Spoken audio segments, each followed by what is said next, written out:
أرضي بانهايو أرضي بانهايو وبحي ودن كانهايو وحان ورديا ورديا دكسي لو آذى وحان ورديا ورديا دكسي لو آذى إنن أقن كورسالو دالكيغا أنفعي إنن أقن كورسالو دالكيغا أنفعي دالكي لا يمذي الله يوي قرقان وعي قلنتا الريان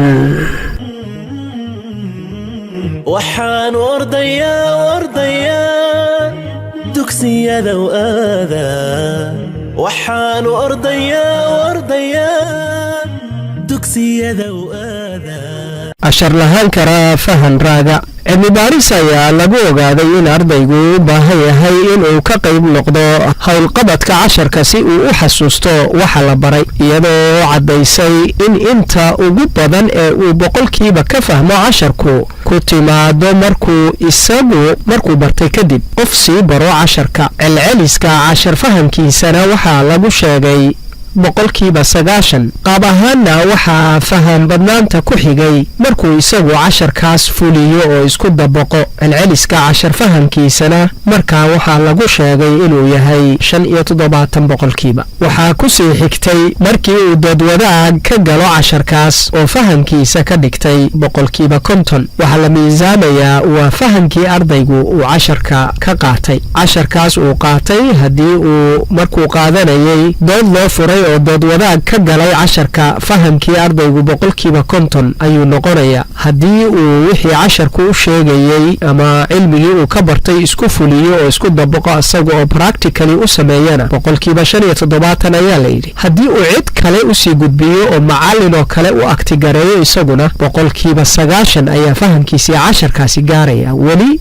boqolkiiba 100 ma jiro maxaa ku sii xiga markaa hadduu bandhig ku sameeyo casharkaas oo uu isagu soo bandhigo fahamkiisu wuxuu noqday boqolkiiba 30 wixii intaa ka soo haray waa ka yar yihiin boqolkiiba 30kaas tusaale ahaan sharaxa macallinka ee aan waxyaalahaas hore lahayn ardaygu inuu akhriyo casharka inuu xitaa daawado ama uu dhagaysto waxay dhaafi waayeen boqolkiiba 20 macnaha qaabka caadada inoo ah ee aynu ognahay ee aynu raacno ee ka bilaabanaya macallinku inuu sharxo casharka ardayga laga dalbado inuu akhriyo amaba uu daawado oo fiirsado macallinkii oo akhriyaya oo isaguna uu markaa dhagaysto waxaasoo dhani fahamka ugu badan ee ay gaarsiin karaan ardayga waxay noqotay boqolkiiba 20 waxaan halkan idinku soo koobay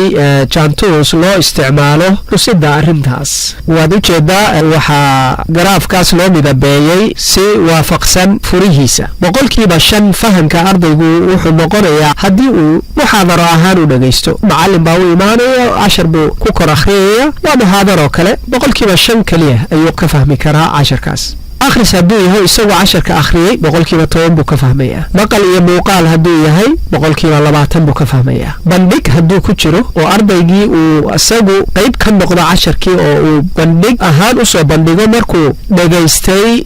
arkay dabcan uu siri waad fahansan tahay ayuu isagu soo bandhigay boqolkiiba 30 ayuu noqonayaa kaasna midabka oranjiga ah ayaa ku tusaya midabkan kale ee brownka ah waa haddii casharkii ardayda dhexdeedii ay ka doodeen oo uu dood ka galo ardaygu boqolkiiba 50 ayuu fahamkiisii noqonayaa haddii uu intaasoo dhan leeyahay laakiin haddana uu ku sii daray in uu isagu fuliyo casharkii oo isku dabaqana boqolkiiba 75 ayuu fahamkiisu u boodayaa oo u tagayaa waxaa ka sii fiican markii uu ardaygu casharkii uu bartay soo bandhigay ka dooday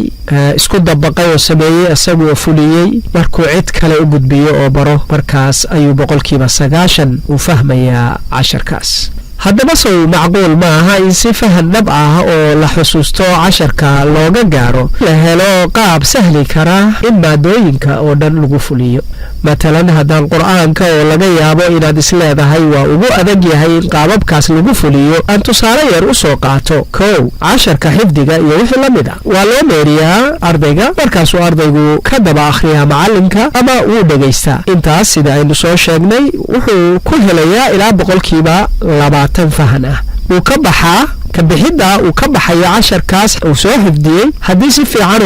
wanaagsan loo raaco asagana si fiican uu soo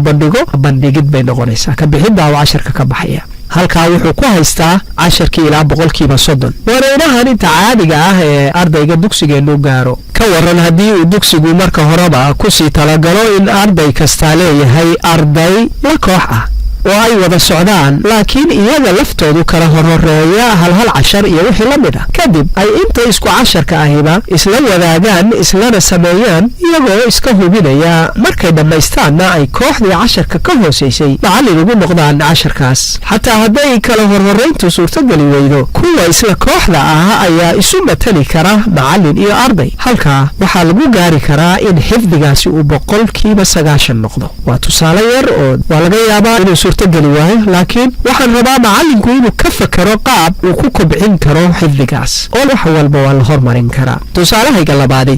waa casharkii xifdiga oo la raaciyo fahamka macnihiisa iyo kala soo bixidda cilmiga laga faa'iidaysanayo casharkaas noocan si sahlan ayaa loogu dabiqi karaa qaybaha wada xaajoodka samaynta ama dabiqidda casharka iyo cid kala baridiisaba iyadoo halkaas si sahlan 90% looga gaari karo مثلا casharkii ardaygii sida caadiga ahayd buu xifdiyey waa laga dhageystay waxa loo raacinayaa in la yiraahdo macnihiisa soo faham soo dhageyso